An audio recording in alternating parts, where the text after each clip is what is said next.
There are 4 very common ingredients that shorten your life and kill you prematurely. Hari ibirungo bine bihungabanya ubuzima bwawe kandi bikagukenya. Igihe cyose nganiriza abarwayi mbahugurira guhindura akamenyero bagira mu mirire yabo. Bakwiriye kwiga kurya ibyo kurya bizima. Bamwe barabyumva ariko bagahuriza hamwe ko kurya neza bihenze, bitwara amafaranga menshi. Singuheka na gatoya mbasobanura ko ibyo kurya bakunda kurya kandi bavuga ko bidahenze ari byo bizamye ubuzima bwabo. Ibi byose ni ibikorano mvaruganda birirwa bamamaza ko ari ibyo kurya bizima, ariko mu by'ukuri ni ikinyoma cyambaye ubusa. No one can make any sense out of it. You're never going to understand what the food is unless you understand. Amagambo abashoramari bandika ku biribwa bamamaza bagurisha nta hantu na hamwe ahuriye n'ukuri. Ni kimwe na kwa kunda abantu barimbisha igituro bakagitaka ariko mo imbere umubiri warashangukiyemo. There are 4 very common ingredients that shorten your life and kill you prematurely. Shaka kubatungira urutoki birungo bina abantu badahwema kurungisha ibyo kurya byabo ariko bikaba bibica umusubizo. Bizambye ubuzima bw'umuntu akabaho ntacyo yimariye mu isi. Bana nanjye kugeza ku musozo w'iyi video maze nkumenera amabanga utarabwirwa n'undi muntu wese. Aho wageze ni kuri Muganga Desire TV. Umuyoboro bagezaho ibiganiro byibanda ku buzima gusa. Nitwe ba mbere mu kubategurira ibiganiro bibarangira ibyatuma musubizwa ubuzima bwiza gusa. Mwihutire gukanda subscribe n'inzogera mutazongera gucikwa n'ibi biganiro, mutapfa gusanga ahandi atari kuri Muganga Desire TV. Inzahura buzima. Ubuzima bwiza nibwo butunzi bukomeye umuntu yatunga akaba yizeye ko azagubwa neza mu bintu byose. Ibyo wageraho byose nta buzima ufite, wabura umukene uteye agahinda. Iriya mayibobo iryama mu iteme igasinzira neza igwije amahoro kuruta abakire baryama mu miturirwa ariko bakarara rwantambi babuze ibitotsi. Umukene uryama ku gasamba agasinzira neza aruta umuherwe uryama ku mufariso uhenze indwara zimuguguna. Gushaka neza ugakora ubukwe bw'igitangaza ntacyo bimaze niba utizeye ko ufite ubuzima bwiza bwazagufasha kwishimana n'umufasha wawe. Dushaka ubuzima nk'abashaka ifeza z'agaciro kenshi kandi nta handi twabushakira atari mu bimera duturanye nabyo. Bisabyemo imiti myinshi ihangamura indwara zananiye abaganga baminuje amashuri yo mu isi yose. Uyu munsi twerekeje urushinge ku birungo abantu barungisha ibyo kurya ariko bikaba bibaga ubuzima bwabo nta kinya. Ikirungo cya mbere ni isukari mvaruganda. Ibyo kurya turya hafi ya byose biba birimo isukari ihagije. Iyi sukari ntacyo yangiza ubuzima bwacu ahubwo irushaho kubugirira neza cyane. Isukari mbi tuvugaho ni isukari mvaruganda. Uko wayikoresha kose irakwangiza. Kwirirwa uvuga ko ukoresha gake cyane ni iby'ubusa. Itegeko ry'ubuzima rigena ko ibyo kurya byose aba ari umwimerere bitanyuze mu ruganda ndetse ntaho bihuriye n'umuriro.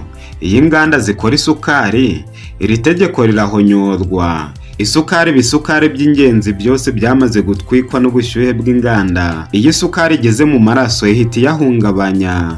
Ikigera mu mara ahita yirukana igahungira mu maraso maze igahita yiyongera cyane. Imbaraga z'uwayiriye ziyongera umwanya muto ariko nyuma ziragabanuka cyane kuruta izo yari asanzwe afite. Ibice by'umubiri byose bitakaza imbaraga. Hakurikiraho agahinda gakabije, kubura ibitotsi nijoro, indwara mu mvubura, kunanirwa guhina amavi n'inkokora n'izindi nyinshi. Dogiteri Kengirey na Dogiteri Warikera abanyamerika bavuga ko gukoresha isukari byangiza umubiri kuruta ibiyobyabwenge by'urumogi na marijuana.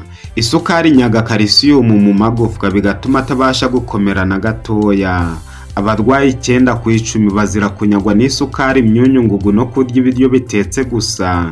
Isukari niyo itera abantu benshi uburibwe bw'umutwe udakira, kugira amahane, indwara z'umugongo, amajune, kubura ubushake, amazinda akabije, impatwe, uburemba, gucukuka no kuvunguka kw'amenyo, imitsi na rubagimpande, ubwenge buke ndetse no kwiyahura.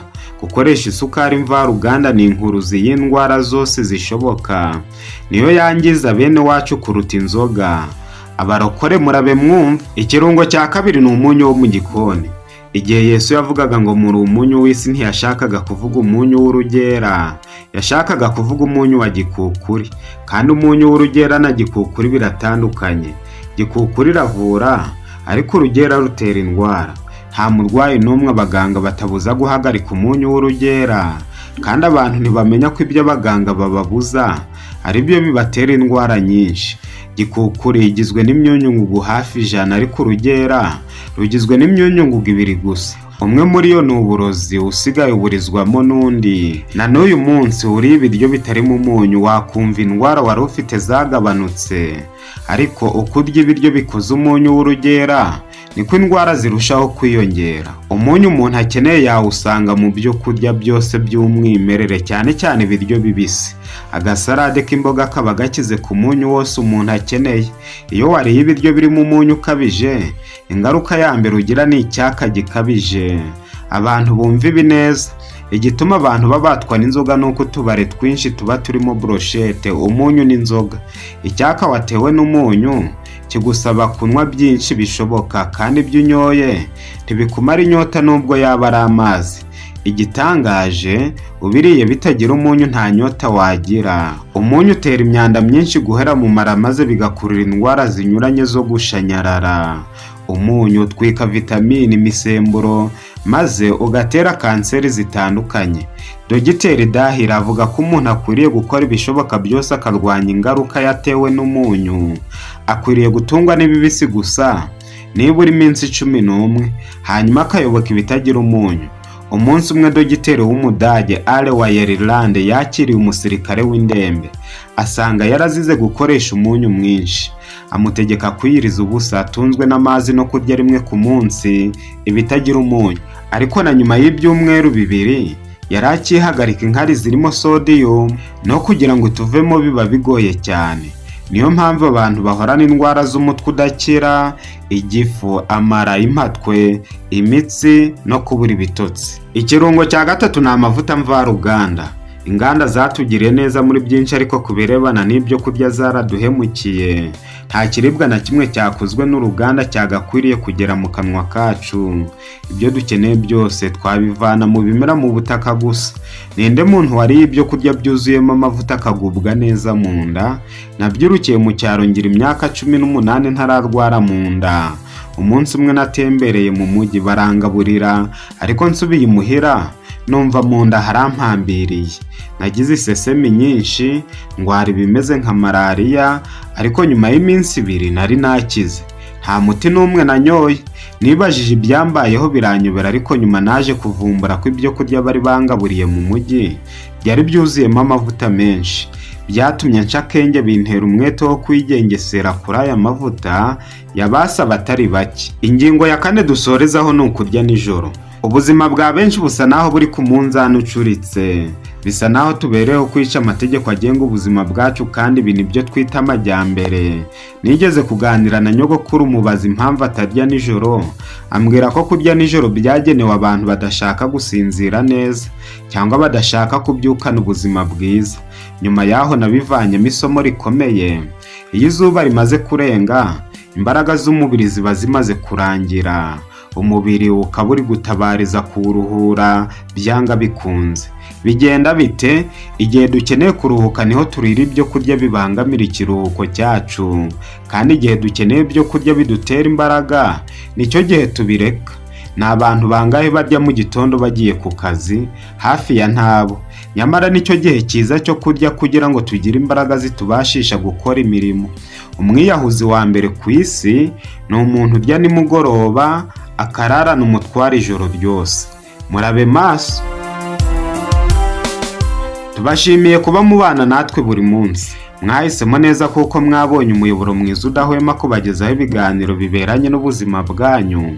Mukande subscribe n'inzogera muri benshi, namwe muzagera kuri byinshi. Mbaye mbasezeyeho, tuzongera kubonana muri video y'ubutaha.